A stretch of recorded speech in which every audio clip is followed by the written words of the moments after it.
Here we go. All right, welcome back, everybody. Today in Honors Higher Algebra, we are going to be tackling a new unit. It's Chapter 3, and the main thing I'm teaching you about is domain and range.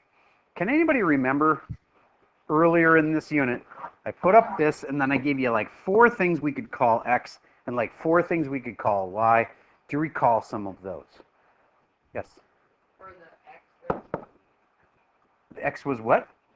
Domain, you are correct. The X stuff, that's domain. And I'll show you how it's the domain in a moment. And then this is where Y is, of course, and then obviously, what's that one? Range. But there was other words too. Does anybody remember some of the other words? Yes. X is the independent. Very good. And that obviously that forces the other one to be what? And this is dependent. And what else? Yes. Yes, the Y is also known as the f of x. They're interchangeable. Wherever you see Y, you can replace it with an f of x. Any other things you remember? I'll give you another word and you tell me where you think it should go. Output. The output is the Y. And if this is the output, what do you think this is? The input. Okay, good. So since today we're talking about domain and range, I want to give you that kind of like background. That's the domain. The X stuff is the domain. And the range is the Y stuff. Okay, so imagine for a moment you were looking at this parabola. Do you get this parabola is not at 0, 0, and therefore it's been shifted up a little bit? Does that make sense to you? It's not the normal parabola. It's been changed, or what's called transformed. All we did is move it up 1. Stretch your mind. I know you learned this at some point in algebra. Try to remember what the equation for this would be. If it's a parabola, except shifted up 1. Hint, it starts with y equals. I'll pause for a second while you write down what you think the equation is for this parabola. Let's just do a show of hands. How many of you think you might have it? All right, so there's only 4 people. So that shows me that you don't remember transformations much from last year. I'll have to go a little slower and make sure you really get this. Do you agree that that is a parabola, but not this parabola? Okay, and then do you remember how to show the rest of it? Come on, one of you guys that raised your hand before, what do you think? And I said it moved up 1, so there you go. That's all there is to it. And that plus 1 on the outside, it just went up 1. I want you to think about this from this perspective. You get it's y equals this, and whatever it was, it just went up 1. See what I mean? Does that make sense now? The height of every point you had just went up 1. That's what that means. All right, so stretch your mind a little bit. What would it mean if I had said x squared plus 1, but the plus 1's on the inside, like this? That's going to take my original parabola, which would have been here to start with, and it'll move it somewhere. Do you think that moves it down? Do you think it moves it left? Right? I think you're smart enough to know it doesn't move it up, because that's different. We did that on the outside. What do you think? What's your gut feeling say? Yes? Right. All right. And gut feeling should be that positive numbers are over here, and therefore it should move to the right 1. But unfortunately, this is one of those times when you have to do the exact opposite of what seems like the right thing. Plus 1, I agree. This is where positive 1 is. This is where negative 1 is. It seems to me like it should go over to where positive 1 is, but it doesn't. It goes the opposite direction, you'd think. It's called counterintuitive. But your instincts were good, actually. Because that's what you first got to think is, where does it seem like it should go? And it doesn't go there. I'm going to give you this thing about not trusting the inside right now, because it's a big deal. The stuff on the inside, you can't trust. Now I'm going to tell a story here. I'm going to pause for a second, because this is not absolutely vital for the video. So I'm going to pause for a minute. So now we know you shouldn't trust things that are in the inside. So if anything is on the inside from now on, you just do the opposite of what it seems like you should do. it comes for like, if I seems like I should double this thing, you don't. You actually cut it in half. If it seems like by putting like a -1 here that I should move it to the left, nope, you actually move it to the right. Everything does the opposite of what you would expect. There's a reason math-wise why that happens, but we don't have time today to do all of this. So I can just tell you the most important thing, which is this does the opposite of what you would expect. So don't trust the inside. All right, but the outside you can trust. Does this seem like it moves down 3?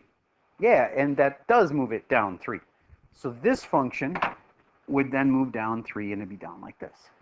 It's shifted 1 to the left. Seems like that should mean 1 to the right, but opposite of what you think. And it's down 3. You can trust the stuff on the outside. You can't trust the stuff on the inside. All right. Now that you've got the idea how we can move a function around, we need to get you familiar with a few more functions. I know you know x squared, so I started with that. But how many of you know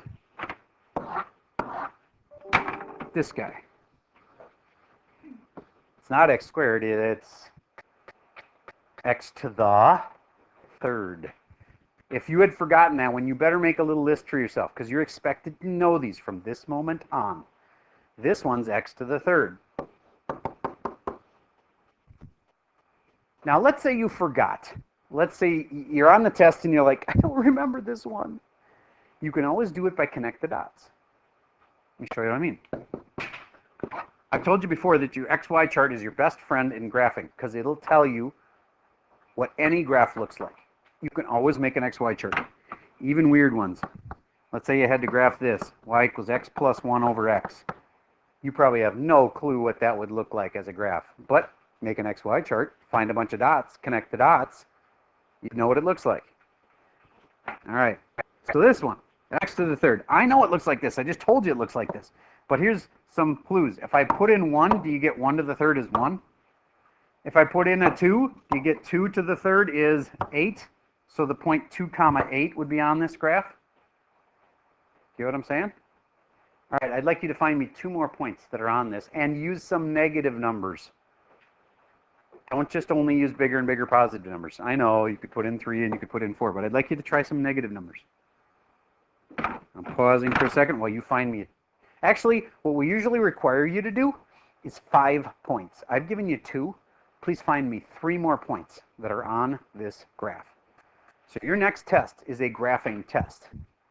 One of the things will be graph this, and you'll have to have 5 distinct points. You can't just say, oh, it kind of looks like an S, like a sideways S or something. You have to actually have dots in the right spots. Okay, I gave you 2, find me 3 more. All right, I hope you put in 0. You didn't have to, but do you get if you had put in 0, you'd have 0 to the third, which would be 0. And look, it goes through 0, 0. Does that make sense? Okay, and I hope you put in -1. And -1 to the third would be what? -1. Very good. Okay, so -1, -1. And then -2 would have been -8. So it's like down here somewhere.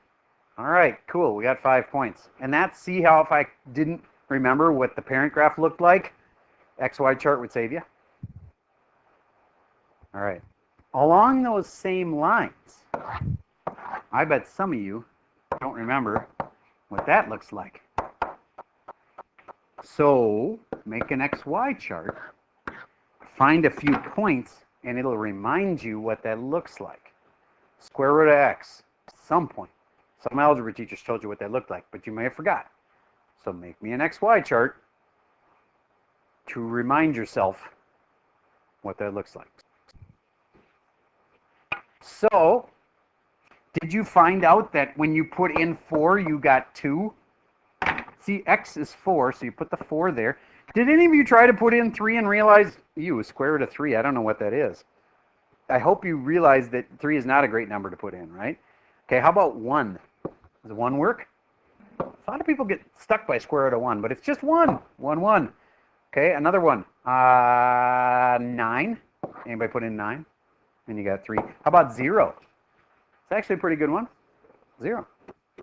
So then if you graph it, did you notice that it makes this kind of a shape? Raise your hand if you got that right.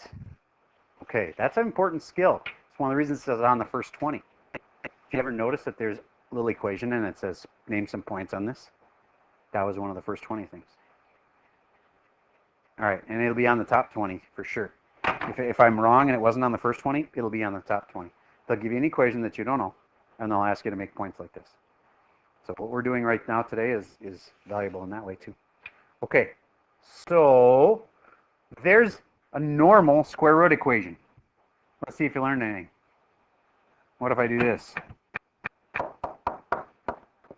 Where does it feel like that should go? To the left 5. Where does it actually go? To the right 5. Okay. Why should it feel like it goes to the left? Because this is where the negatives are. This is where negative 5 is. But it's not going to go there. It'll go to the right 5. Opposite of what you would think. Okay? All right. How about this plus 1 on the outside? Notice it's outside of the square root. So it goes right 5, and then what? Up 1. You trust the stuff on the outside. All right. So there's my graph. Now, what's its domain? Do you agree that as soon as I say domain, a person should think x? So what are the x values for this function? Does this function go forever to the right? Yes. So if I'm giving the domain, the on the right part is it will go to forever on the right. Does it go to forever to the left? No. It stops right here, which you can tell from the function is where?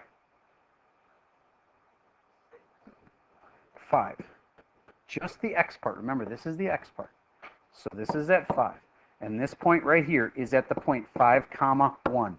It's over 5, up 1. Okay? So here's my question. The domain must then be from what to infinity? 5 to infinity. Then the last thing is, have you got the difference yet between brackets and parentheses? Bracket means it touches it. Does this touch 5? So bracket on the 5. That's the domain of that function. Write that down. It goes from 5 to infinity. Why can't it be 4? Because as soon as I stick a 4 in, watch what happens. Square root of 4 minus 5, square root of negative 1, that's an imaginary number. You can't graph imaginary things. That's why it has to stay 5 or bigger. Another thing that's important to understand is that 5 does not crash it. There's a difference between crashing and being 0. Square root of 0 is just 0. It's not like it's crashed. It's just 0. And then you add the 1, and this would be at 5, comma 1. See? Look, 5, comma 1. If I put in a 5, I get 1. All right. So that's the domain, is that it goes from 5 to infinity. How about the range? The range is the y part, right? So I like to ask this one, how low does it go? This function right here, what is the lowest? Remember, this is a y thing. It's an up-down thing. What's the lowest it ever goes to? 1. Does it actually touch 1? Yes, so it's a bracket. Comma. What's the highest it'll ever go? Doesn't it keep rising? So it'll go to infinity. That function's domain was from 5 to infinity, and its range was from 1 to infinity. That's how you do domain and range. You look at the graph, and then you try to figure out, where does this graph go? And remember, they go forever when you have arrows on the ends. Yes?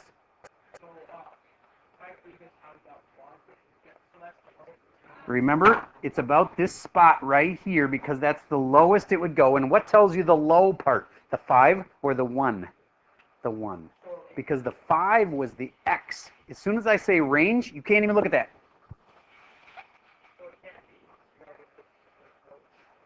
Does this actually touch 0 and then go up? No. Where is the graph? You got to ask yourself, on this graph, where is the lowest it goes? This way. And that spot is it. That's the lowest it goes. All right, let's try another one. This usually messes with people. I'm just going to reverse my function and put it over here. It's going that way. How could you get a function to reverse like that? This is actually a different day, but I'll remind you. Square root of x is kind of what it looks like, right? Except it's been flipped and is going this way. How do you make something flip on the horizontal direction? It's horizontal on the inside, so you have a negative right there. Now I'm just going to also say that it got moved one to the left. One to the left. Seems like I'm saying one to the right. Actually means one to the left. You don't have to be good at that part yet. But that's how you do it. Do you get why I put a +1 in there? Because it moved to the left. Why'd I put the negative in there? Because it flipped. All right. Then, if I had to, I could make an XY chart and make you find a bunch of points, but we aren't going to do that right now. Then, what's the domain and range of this guy? Domain, range. Remember, domain is this way. Range is low to high. Would you please try to figure out the domain and range for this? And then check with the kid next to you and see if they have the same thing as you.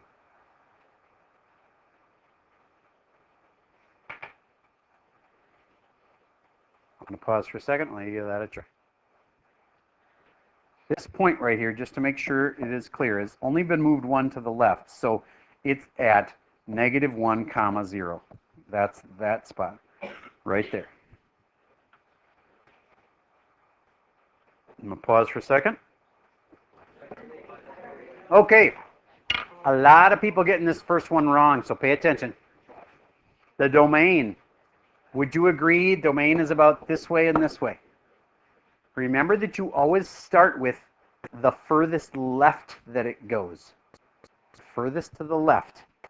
What is the furthest it'll go to the left? As in the lowest it will be. -infinity. That's what's over here. Way over here, that's where -infinity is. If you said infinity, you're saying this function goes way over there. That's where infinity is. -infinity is way to the left. So -infinity up until, what's the, well, domain is about the x. This is the x. How many of you that knew that, at least that the -1 went with the domain? All right.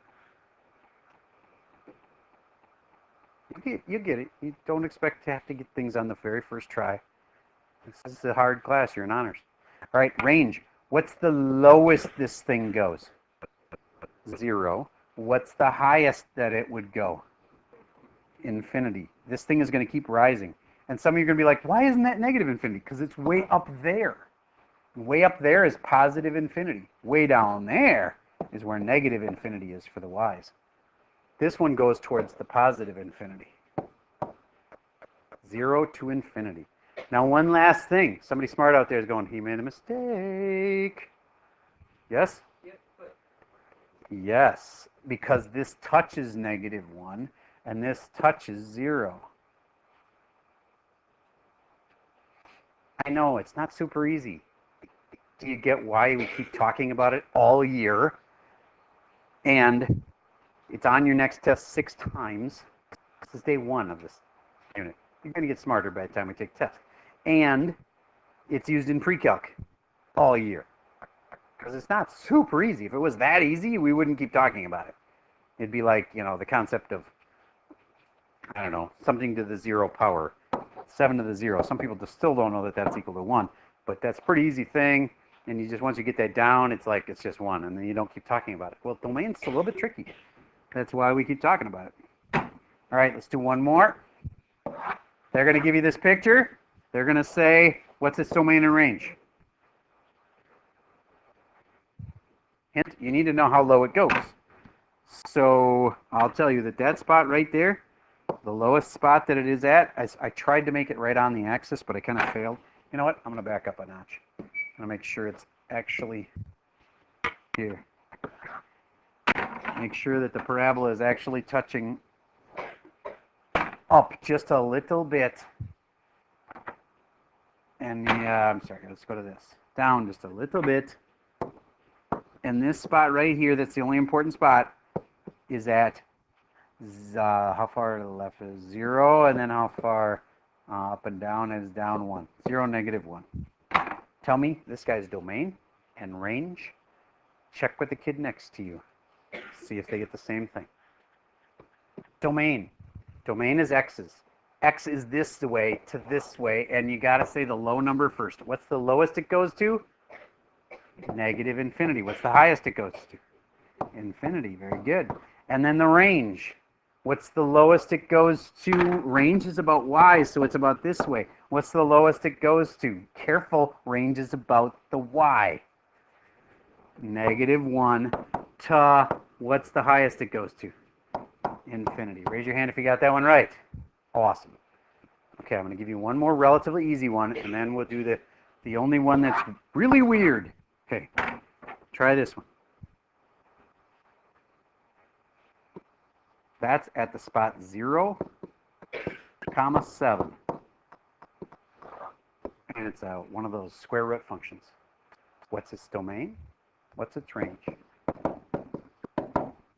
I'll pause while you give that one a try. All right. Domain.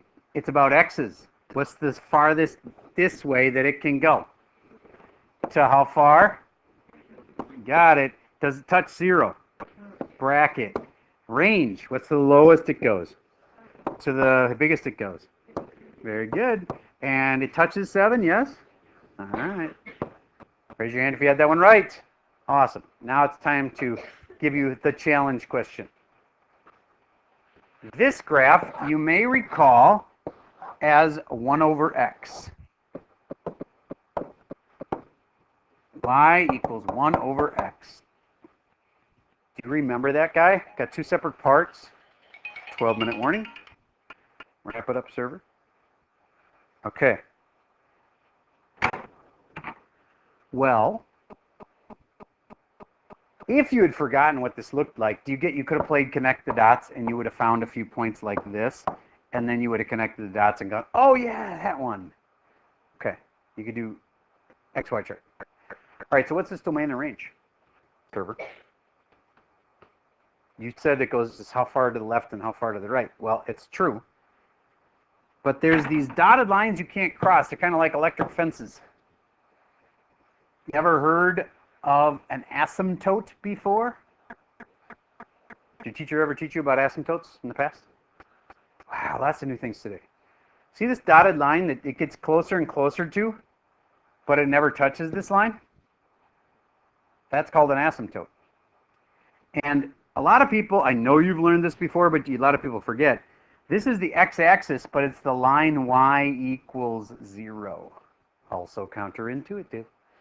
If it's the x-axis, why isn't it x equals 0? Well, at this spot, x equals 1, x equals 2, x equals 3. Do you get why it can't be x equals 0?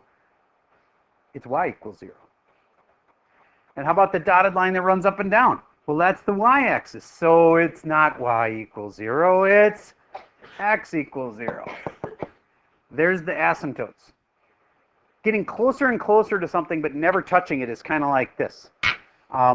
You have a pool in your backyard and you dump some paint in it by accident. And all of a sudden the pool's kind of pink now. Like, ugh, yuck. Do you get if you take out half the water and replace it with fresh water, it'll get better, but it won't be completely clean? Do you get if you take out half the water again and then put in more fresh water, it's going to get better, but not completely clean? Do you get even if you take out all the water and replace it, there'll still be some paint stuck to the bottom and stuff. It still won't be completely clean, but it's getting cleaner every time. It's like that. It's like it gets closer and closer, but it never actually touches it. All right, so that's what asymptotes do, is when you have asymptotes on a graph, it means this graph will have to get closer and closer and closer to this, but never touch it, ever. Okay, so that's the concept of an asymptote. This kind of graph has asymptotes. It's the only kind of graph that you're going to have to know that has asymptotes. So how does the domain and range differ? Here's the thing. It does go from -infinity to +infinity. It's not quite that simple, though. That's why I'm putting all that space in between. What do you think? Goes from negative infinity, but does it just keep going this way without a hitch? No, there's this spot it can never touch. It can never be what? 0. So it's from negative infinity until it hits 0, and then it stops working. And then it starts up again and works from 0 to infinity. One more thing, if you don't have this one little letter in between them, Schoology is going to mark it wrong. It's a U for union. We let you use a lower or an uppercase U, and that's the union symbol. You're going to learn a lot more about those in pre-calc, but for right now, just put a U for union in between the two. That means both this and that are its domain. This part is this part. You get how it went? It didn't keep going forever this way. It stopped moving. And then in this part, the domain is from 0 to infinity. So it's kind of got two parts to its domain. Same exact thing on the range. On the range, I'm going to clean some of this stuff up here. On the range, it goes for the y distance, and the y goes forever down, so I'm going to start with that. You always start with the lowest number it does. It does negative infinity, and then it keeps coming up until, does it just keep blithely going along? No, it stops right here. It never touches 0.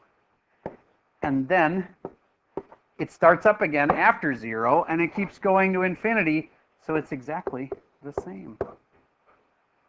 I would write that one down, because one of your homework answers is that one. Exactly that one. So if you've copied it in your notes, it'll be a lot easier. All right. Next, I know it's been kind of an intense long day, but let's start the homework together. My daddy always told me that if you started something, you were halfway done. And he didn't, of course, mean that you are exactly halfway done once you've started. He meant it's so much easier to get going once you got it started. So let's open up your settings here. Make sure that they're set. Yeah, you can do it 2 times. You get the average score, and let me make sure the settings say that you have the solutions. Yep, yes with correct answers. So now let's actually start it. So I'm going to hit questions, and we'll start it together. Make sure you're doing it right. Questions. All right, here we go. Determine the equation and the range for the graph shown below. All right, y equals, somebody name this one. Shout it out if you know it. Y equals what? X squared. And how do you say that into Schoology? X to the second. That's how you say X squared. There's your first answer blank. Do this with me and you get some free answers. All right, the range. Who can tell me, using interval notation with brackets and spaces, or no spaces, so this goes, range is this way, so it goes from what to what? 0 bracket to inf. And how do I write infinity? INF. It does say that. INF for infinity. INF. And then a parenthesis. Always have a parenthesis on infinities. If you have brackets, they will mark it wrong. Correctly so. You aren't supposed to ever get to infinity. You can't say like, oh, finally I'm here. Nope, because then it's a little bit more. All right. There, we got the first 2 done. Number 2, we got to fill in this little chart.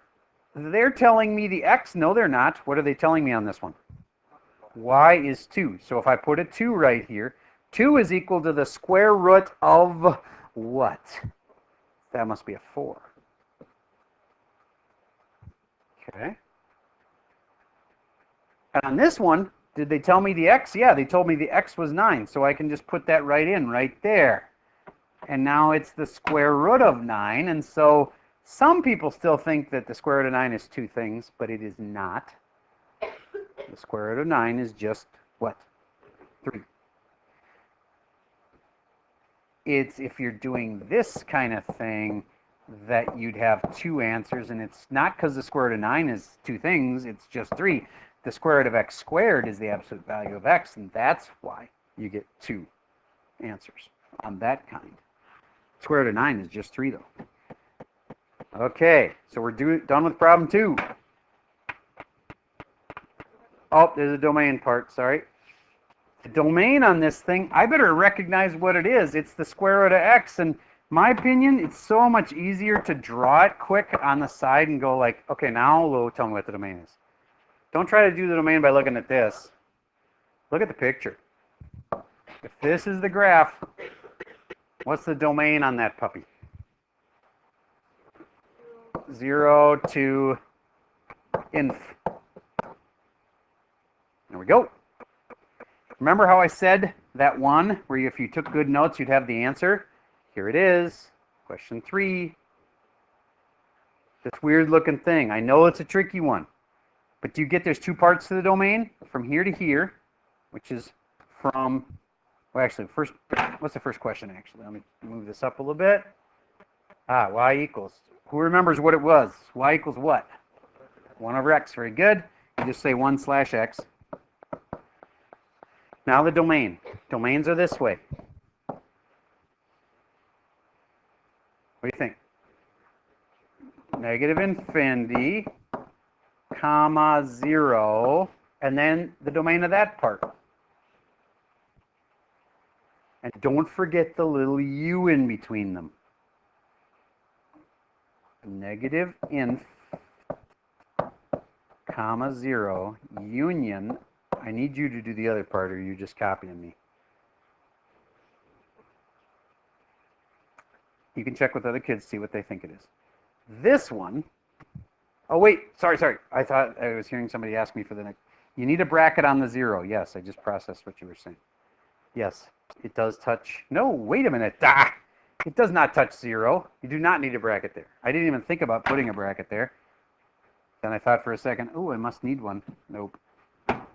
Okay, now what is f of negative 1/3? They're saying stick negative 1/3 in this function. That forces you to know what this is.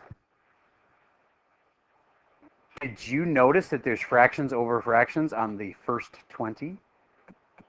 If you haven't figured that out yet, that's why we make you learn all that stuff, so that you're not in the middle of a Schoology quiz and go, I don't know how to do that. If you know how to do it, it's just 1 times instead of divide, and then you flip it, right? Except it's negative. And then that means 1 times negative 3, which is what? Negative 3. Once again, demonstrating how important that stuff is from the first 20. Because it's going to pop up in the middle of a quiz or a test or a homework problem like this. All right. You're partway through. Do you remember the horizontal asymptotes are a little like weird because they are kind of counterintuitive? Horizontal means this way. That's just like the what axis? The x-axis. But it's not, the asymptote line is not x equals 0. If you are a line running in this direction, you are not x equals 0. You are what? Y equals 0. I didn't answer this one. You have to do it yourself. But when you get to the horizontal asymptote, it's y equals 0. The vertical is the up and down kind, and that looks like the y-axis, so it's not y equals 0. It's x equals 0. But, all right. That's a lot for one day, I know. But you're halfway done with your homework. Finish that thing up, and if it doesn't go so well, remember, my goal for you is that you get at least a 75% on your homework. If you don't, I'd do it again, because you get the average of the two scores. And then you get a real good grade in the grade book. That's all I got for you for today.